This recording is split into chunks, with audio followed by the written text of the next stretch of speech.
Bismillahirrahmanirrahim. Assalamu alaikum. Myself Rizwanullah, and today we will discuss about data organization and data analysis. आज का जो हमारा lecture है वो है डेटा ऑर्गेनाइजेशन और डेटा एनालिसिस।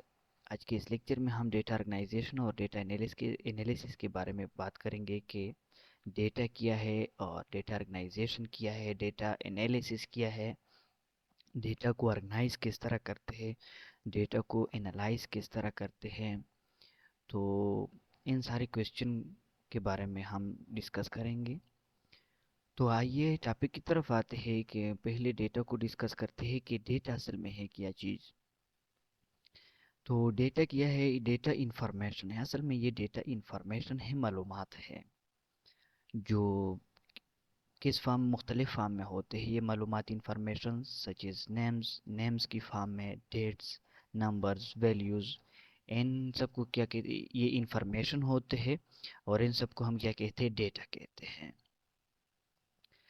अब ये जो इंफॉर्मेशन डेटा होता है, डेटा ये असल में कहाँ पे होता है? ये साइंटिफिक मेथड में रिसर्चर्स जो होते हैं, जो रिसर्च करने वाले होते हैं, जो साइंटिस्ट होते हैं, वो साइंटिफिक मेथड में डेटा को कलेक्ट करते हैं। अब ये डेटा जो कलेक्ट करते हैं ये दो तरीक़ों से कलेक्ट करते हैं। एक ऑब्जर्वेशन से कलेक्ट करते हैं, एक एक्सपेरिमेंट से।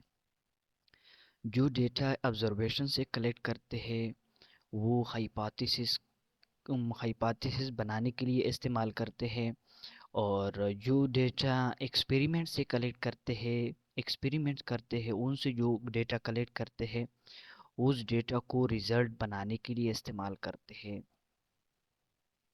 और फिर एक क्वेश्चन अराइज होता है कि how scientist use the collected data in scientific method. इसका मतलब ये है कि साइंटिस्ट जो होते हैं कलेक्टेड डेटा को साइंटिफिक मेथड में किस तरह यूज़ करते हैं। साइंटिफिक मेथड में अगर आपको जानना हो तो मैंने पिछले लेक्चर्स में साइंटिफिक मेथड के बारे में तफसील से बात की है, तो आप चैनल पे जाके उसको देख सकते हो। अब इसका आंसर देते हैं कि इसका आंसर क्या है। तो साइंटिस्ट जो होते हैं कलेक्टेड डेटा को दो तरीक़ों से इस्तेमाल करते हैं, एक डेटा ऑर्गेनाइजेशन और दूसरा डेटा एनालिसिस। पहले मैं आपको ऑर्गेनाइजेशन और एनालिसिस के बारे में समझाता हूँ कि डेटा ऑर्गेनाइजेशन का क्या है, डेटा को ऑर्गेनाइज करना इसका क्या मतलब है असल में, और किस तरह करते हैं ये बात की बात है।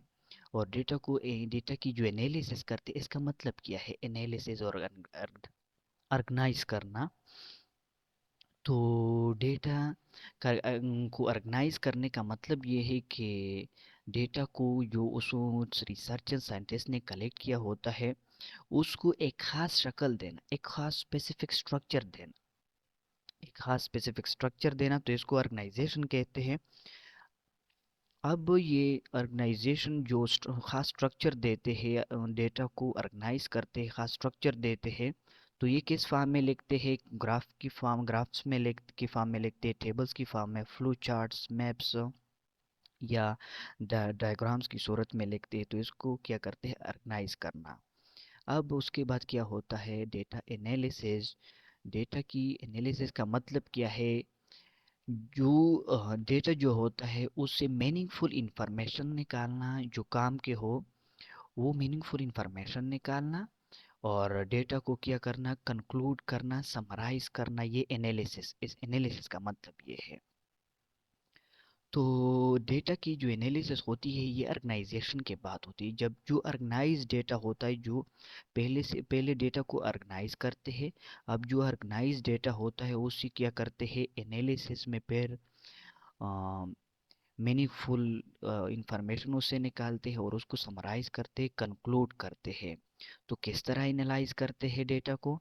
स्टेटिस्टिकल मेथड्स इस्तेमाल करते हैं। स्टेटिस्टिकल मेथड कौन से होते हैं? रेशोज और प्रोपोर्शंस के ज़रिए डेटा की एनालिसिस होती है। तो इस तरह डेटा ऑर्गेनाइजेशन होती है, डेटा की एनालिसिस होती है। रेशोज और प्रोपोर्शन जो है इसको हम नेक्स्ट लेक्चर में डिस्कस करेंगे इंशाल्लाह, तफसील से इस पे बात करेंगे। और अगर इसमें और और ऐसे में अगर कोई क्वेश्चन हो तो कमेंट्स में आप पूछ सकते हैं। Thank you for watching my video और सब्सक्राइब करना मत भूलिए। अल्लाह हाफिज़।